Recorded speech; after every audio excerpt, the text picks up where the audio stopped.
Jane is sitting at her desk stressing out because her parents want her to get a job, but she has no clue what job she wants to apply for. If only she had a computer and was able to help to find what job and career she is looking for. Oh wait, she does. Nowadays though, students don't like looking for jobs and just want to watch Netflix and relax. But sometimes we need to be serious and try to find a job, unlike Jane here. Joe, on the other hand, wants to find a job, but just doesn't know where to start. And this is where the next 6 steps of the FCCLA Career Connections Unit will take place. The first step is to plug in. Now that Joe understands the Career Connections Unit and what it is, let's move on to the second step, which is to sign on. First of all, you're going to find what you're interested in or what your hobbies are, whether it's at home or at school. So, if I love shopping, then that would be a personal interest? Yeah. Next, you're going to want to figure out what skills you have that can be beneficial to your job. Would that include being a good listener? Kind of like a counselor? Pretty much. Now that we're back to helping Joe, let's talk about the next FCCLA Career Connections Unit step, the program. The program focuses on taking the right classes to help gain the knowledge to be successful and have a good understanding of what your job will be like or what requirements are necessary. So, if I want to be a chef, then I have to take culinary classes and food science classes. Exactly. Hey Joe, what you doing? I'm looking for a chef job so I can get some culinary experience, but I don't know how to find one or how to apply. Well, this is just fantastic because this is where the next step, Link Up, takes place.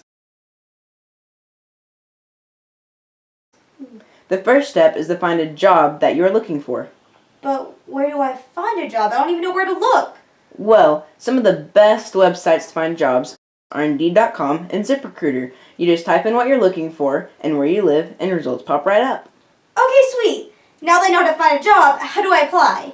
Alrighty. First, you're going to want to find the job's required criteria. Next, you're going to want to figure out what is required for the job, which is usually a resume and a reference sheet. Okay, how do I write a resume?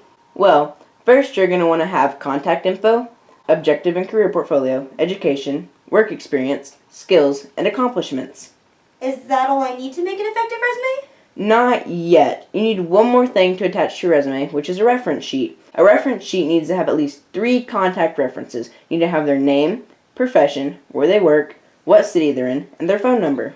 Is that who they call when they want to know if you're a good person and what their work ethic is? Exactly. Now that Joe is working on applying for a job, let's come back later and see how she did.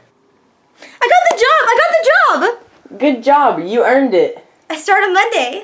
Alright, I'll check on you on Monday and see how you're doing. Hey Joe, how'd it go?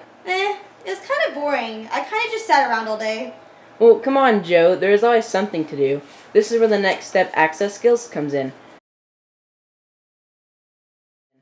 Productivity is critical to your success at work. Business owners, managers, and executives all want to get the most from their employees. So here's some ways to stay productive. You're going to want to always be doing something when you have a job, even if there seems like there's nothing to do. But I finished all my work.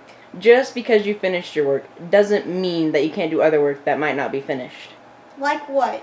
Well, you can clean the windows, clean the bathroom, clean the dishes, and other work that might help out other people. It will help you make an impact on your coworkers and your boss too. Thanks for the advice. No problem. Joe can now relax, now knowing how to have a productive work day and impress her boss. Now that Joe is well on her way to becoming a very successful employee thanks to the Career Connections Unit, let's move on to the last step. The final step is to integrate your job with your school and family life. You want to make sure that you have an even balance between them all, because if you don't, it can cause stress and other unhealthy problems. If you follow all these steps, you just have a very successful time finding what job you want and being very successful in what job you have thanks to the FCCLA Career Connections Unit. And if not, you might be very unsuccessful like Jane here.